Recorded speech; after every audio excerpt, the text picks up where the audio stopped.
Sindh online school class 8 मज़मून science बाब ॿियो सबक चौथों साइटोकिनेसिस। ॾोहटनि ऐं ॾोहटियुनि खे सिंध ऑनलाइन स्कूल में भलीकार। मां आहियां नाना आबिद। बारो असां ॾिठो पोएं सबक में त जीव घरड़ो वॾो थी वियो आहे, उनजी कॉपी बि ठही वई आहे सॼे जी, पर उहे न अलॻि कोन थिया आहिनि। हिन सबक में असां उहो अमल ॾिसंदासीं जंहिंमां हिक मां ॿ जीव घड़ा थिया अथनि। उन अमल खे असां साइटोकिनेसिस चवंदा आहियूं।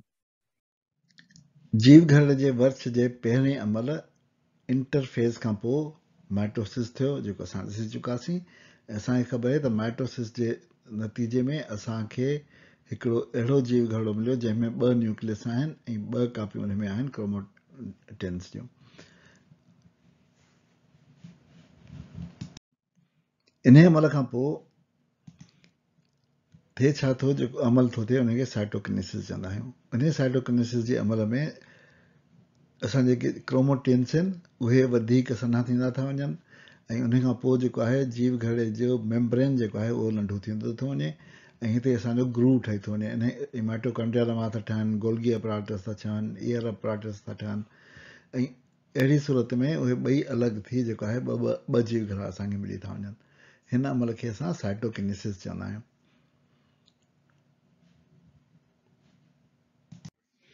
सो असां ॾिठो त वृक्ष जे आख़िरी मरहले में छा थिए थो। माइटोसिस सां ठहियल 2 मर्कज़ हिक ॿिए खां परे थियनि था। छिक जे करे जीव घरड़ो विच मां सन्हो थींदो थो वञे। जीव घरड़े जो परदो यानी सेल मेम्ब्रेन विच मां घरड़े जे अंदरि थींदो थो वञे ऐं खांचो यानी क्लीवेज फैरो ठहे थो। परदो खांचे वटां भॼी पवे थो ऐं हिक मां 2 जीव घड़ा ठही पवनि था। इन अमल खे असां साइटोकिनेसिस जो अमल चवंदा आहियूं। ॿारो अचो त असां हाणे हीउ अमल स्लो मोशन में ॾिसूं। सभिनी खां पहिरीं जेको अमल थिए थो उनखे असां इनिशिएशन यानी स्टार्ट थियणु शुरू थियणु था चऊं। उन खां पोइ सुकिड़जण जो यानी कंट्रेक्शन जो अमल थो थिए। उन खां पोइ मेम्ब्रेन इंसर्शन थो थिए त मेम्ब्रेन ठहे थो ऐं उन खां पोइ आहिस्ते आहिस्ते इन खांचे मां उहे टुटी था पवनि। उनखे असां कंप्लीशन जो मरहलो चऊं था।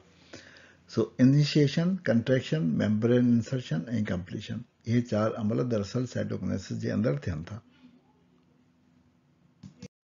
सो असां हाणे सेल साइकिल में यानी जीव घड़े जी हयातीअ में जेके अमल ॾिठा या जेको हुनजा मरहला ॾिठा उहे हा। पहिरीं इंटरफेज़ हो। इंटरफेज़ में वाध जो मरहलो हो, नकुल जो मरहलो हो ऐं तयारी जो मरहलो हो, G1, S ऐं G2 फेज़। उन खां पोइ वृक्ष जो मरहलो थियो जंहिंमें पहिरियों माइटोसिस जो मरहलो हो। माइटोसिस में प्रोफेज़, मेटाफेज़, एनाफेज़ ऐं टेलोफेज़ हो ऐं उन खां पोइ हिक जीव घड़े मां 2 जीव घड़नि ठहण जो मरहलो जंहिंखे असां साइटोकिनेसिस चऊं था। इहो असां अमल ॾिठो। सॼे हयातीअ जे चकर में यानी सेल साइकिल में पहिरीं इंटरफेज़ जो मरहलो थिए थो। उन खां पोइ प्रोफेज़ जो मरहलो थिए थो। प्रोफेज़ जे मरहले में असां ॾिसूं था त स्पिंडल फाइबर जेके आहिनि उहे ठहनि पिया था ऐं सेल मेम्ब्रेन ख़तमु पियो थो थिए। उन खां पोइ मेटाफेज़ में जेके असांजा क्रोमोज़ोम जा पेयर आहे उहे हिकिड़ी सिधी लीक में अची विया। उन खां पोइ इन फेज़ में उहे अलॻि अलॻि थियणु शुरू थिया। टेलोफेज़ में उहे अलॻि थी विया ऐं नवां सेल मेम्ब्रेन ठही विया ऐं साइटोकिनेसिस में उहे टुटी अलॻि अलॻि थिया ऐं असांखे हिकिड़ी जीव घड़े मां 2 जीव घड़ा मिली विया। हिन सॼे खे यादि करण लाइ असां पहिरीं हिकिड़ो एनाग्राम ॾिसी चुका आहियूं। हाणे हिकिड़ो ॿियो असां ॾिसंदासीं त कीअं जेको आहे उहो असां हुनखे यादि करे सघूं था। असांजो पंहिंजो मान अजरक ऐं टोपीअ सां, अलिफ सां इंटर, पे सां प्रोफेज़, मीम सां मेटाफेज़, ॿिए अलिफ सां अजरक जे अलिफ सां एनाफेज़, टोपीअ जे टे सां टेलोफेज़ ऐं सां जे सीन सां cytokinesis. Interphase, prophase, metaphase, anaphase, telophase, cytokinesis. असांजो पंहिंजो मान अजरक ऐं टोपीअ सां।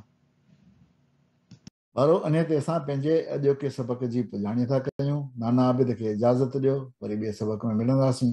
ख़ुदा हाफ़िज़।